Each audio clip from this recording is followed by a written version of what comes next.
Kanalimizni kuzatuvchilar ushbu videoni diqqat bilan kuzating va o'z izohlaringizni, fikrlaringizni izohlarda qoldirishingizni iltimos qilamiz.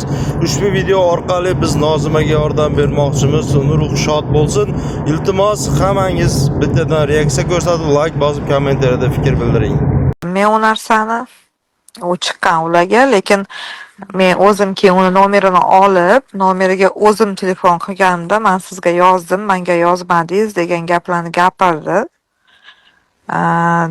Instagramda yozgan ekan, lekin ataylab kirib men uni tekshirib ko'rdim, hech narsa yozmagan, u bo'lmagan narsa. Instagramda menga yozmagan. Sen kelibsan dedim, necha kun bo'lib kelganingga, nahotki dugonangni bilmading shunaqa bo'lganini degan gaplar bo'ldi edi. Men savol berdim, u yo'q, men keyin eshitdim dedi. Har xil javob berdi. Birinchi safar men keyin kelganimdan keyin eshitdim dedi. Ikkinchi safar уже Kira bilan gaplashganimdan keyin birga eshitdik, birga kelganini aytishdi. Keyin bular tushunmadim, umuman har xil gap bo'ldi bu yerda. Orada menda SMS'i bor, uni avaz debman, Sherzoddan qo'rqqanini, u joyga boshqa bormasligini, tinchimga qo'ymaydi borsam deb gapirgan gaplari bor, ozgina SMS'lari bor, hammasini olib qo'yganman. Telefon haqida gapga keladigan bo'lsak, biz telefon orqali telefon bo'yicha gaplashganimizda 3 oylik, o'zi ham aytgan, 3 oyligi qolgan deb menga SMS tashlavergan. Hozir mana bugun aytishlaricha o'sha zamhokimga qo'yilgan deyapti. O'sha narsani u SMSlar menda bor. 3 oyligi qolgan deganida bo'ldi, to'laymiz uni deb aytganmiz o'sha paytda. Lekin bitta qiziqtirgan narsa, u 4-da Nozima o'tgan bo'lsa, u 9-da uchgan, adashmasam. 9-mart kuni O'zbekistonga uchib kelgan. 6-aprel kuni u qaytib ketishi kerak bo'lgan, qaytib ham uchgan Koreyaga. Lekin o'sha davr orasida biz o'zimiz men o'zim aynan bloger orqali topdim, o'sha Mo'mali qizimiz orqali topdik. Chiqdik bir-birimizga. Hech qanaqa bir ortiqcha gap so'z bo'lgani yo'q. To'g'ri, men ozgina xafa bo'ldim. Qanday xafa bo'ldim? Menda u xafa bo'lishga ham haqqim yo'q edi. Prosta qizimni dugonasi sifatida kelmagani uchun ozginagina bunday bir bo'lib o'tdi-da menda. Qandaydir. Keyin shu o'ziga ham mana qilganim yo'q. Eshitsam, men unikiga boraman degan paytimda eshitsam, o'sha Toshkentda ekan. Sen o'sha Toshkentdamisan desam, ha dedi, kirib o'tsang bo'lmasmi desam, bolam bilan qanday eplayman, bolam bilan kira olmayman degan gapni qildi. Mayli, unisiga ham indaganim yo'q. Men u majbur qilmayman-ku, dugonang uchun kelib duo qilib ketdim deb gapira olmaysiz-ku birovga, o'zida bo'lmasa. Shu ketganda men aytdim unga, borgandan keyin menga telefon bo'yicha yordam qil dedim, telefoni kelmadi dedim. Judayam bu qizni yopiq gaplashdi men bilan, judayam ochiq gaplasha olgani yo'q o'zi O'zbekistondaligida ham. To'g'ri, ozgina shubham bor bu qizdan. Unaqa men bu qizga bir narsani tuhmat qilib, sen qotilsan yoki sen unaqasan deb urushib talashgan joyim yo'q. Faqat so'ragan narsam bo'ldi. Nega sen Sherzoddan qo'rqasan deganimda, qo'rqqanim yo'q, prosta tinchimga qo'ymaydi. Men Nozima bilan yashagan paytimda kelib meni tinchimga qo'ymagan. O'sha payti men militsiyaga berganman, meni urgan deb o'zi gapirgan. Men bu gaplarni yozib olganman hammasini. Keyin nega unaqangi qilyapsizlar? Shunchalik bu bola nima, shuncha zo'r bolami shu? Hammalaring qo'rqasizlarmi shundan? deb gapirganimda Nozimani urganini ham gapirib bergan menga. O'zi Sherzod militsiyaga bergandan keyin, ular militsiya bo'lgandan keyin ishlari kelganimdan keyin menga yo bu mana shu yerdan ketasan, yo'q bo'lib yoki men seni tinch qo'ymayman degan ekan Sherzod bu nimaga, Marjonaga.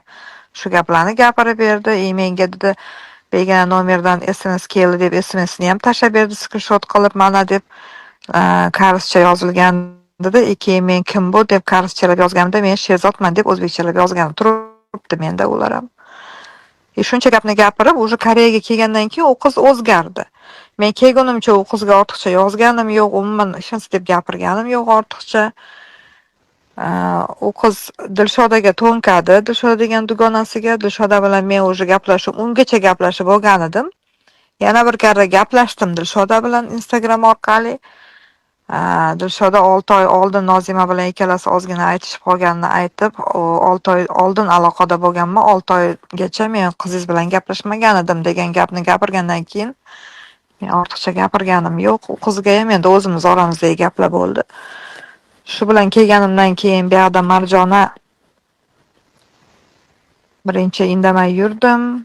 Ozgina vaqt o'tgandan keyin o'sha telefon haqida gap chiqqandan keyin men boshida indamadim unga haqiqatan ham. Telefon haqida gap chiqqandan keyin hammalarning xabarlaring bor. Boyagi chatda janjal bo'lib ketdi ozgina. Biz bilan ichkada yozishdik. Birinchi akasi yozdi. Akasiman degan inson, men u insonni tanimayman, kimligini ham bilmayman. O SMSlar turibdi ularni ham. Hamma narsa bilan u bilan gaplashdik, tushuntirdim. Men unga ham bermayman, to'lamayman yoki Marjona unaqa yoki Marjona bunaqa degan gaplar bo'lmagan edi. Telefon haqida gap bo'ldi. Tushunmagan narsamni so'radim. Chunki 3 oyda tugashi kerak bo'lgan narsa birdaniga yana 1 yil qo'shilib ketdi-da.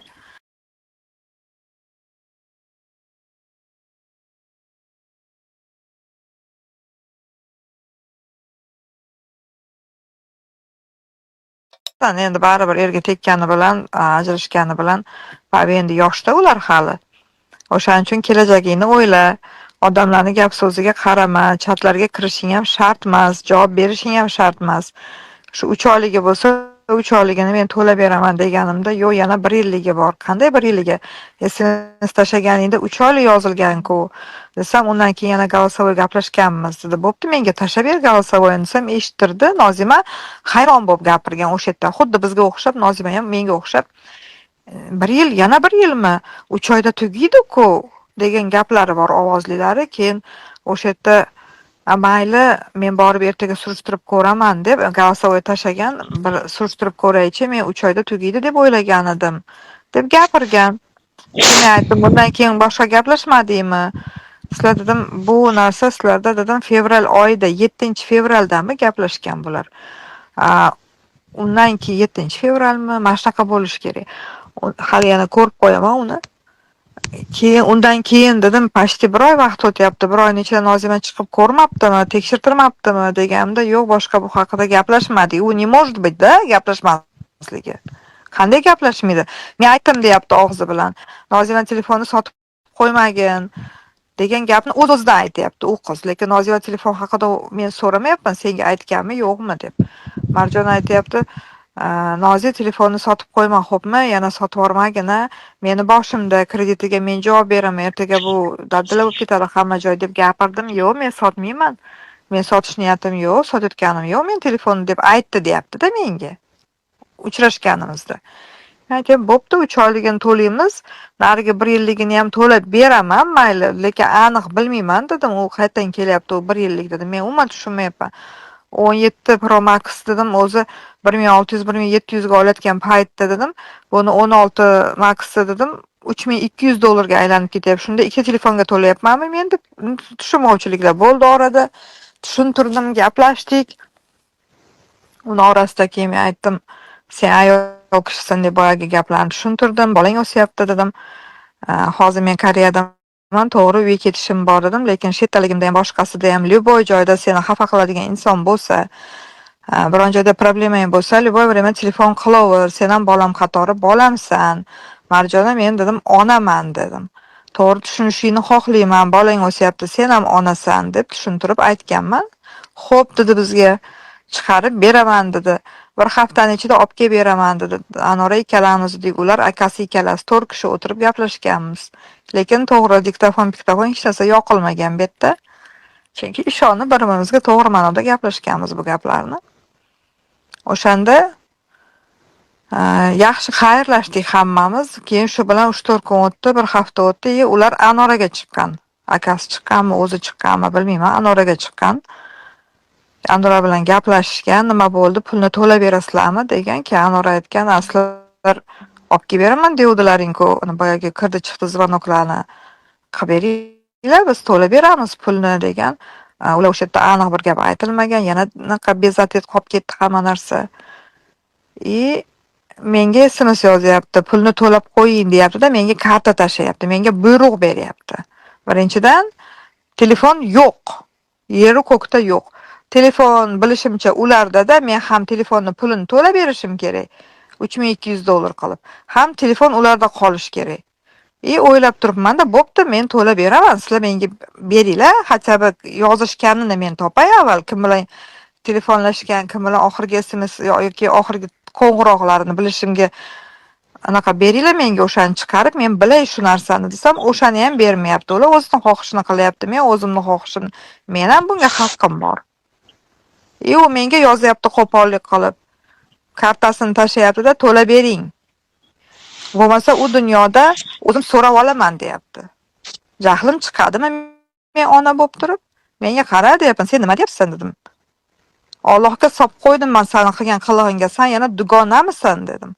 Ustidan kulib o'zingcha Nozima deb kulib qo'yibsan smaylik. Bu nima ahvol desam, bo'lmasa qilayotgan tuhmatlaringizga siz javob berasiz Allohning oldida deyapti. Men nima tuhmat qildim desam, nimaga meni bolamni rasmini qo'yapsiz? Men qayerga qo'ydim? Shu gapni aytganimdan keyin u yana qarg'ana boshladi. Men qarg'andim, qanday qarg'andim? Men tan olaman bu gapni. Allohga solim, ilohim bolangdan qaytsin dedim. Qizimga janoza buyurdi, lekin senga undan battar o'lim buyursin dedim. Allohim seni dedim, Allohimni o'zi jazolasin dedim, shu cho'rniga tiqib qo'ydi meni. Bo'lgan gap shu bo'ldi biz oramizda. Ikkalamiz oramizda-da, meni ham yuragimdan o'tib ketdi qilayotgan qilig'i. Dugona ular. Yaxshi gap o'tganmi, yomon gap o'tganmi oralarida u nimagadir Nozimaga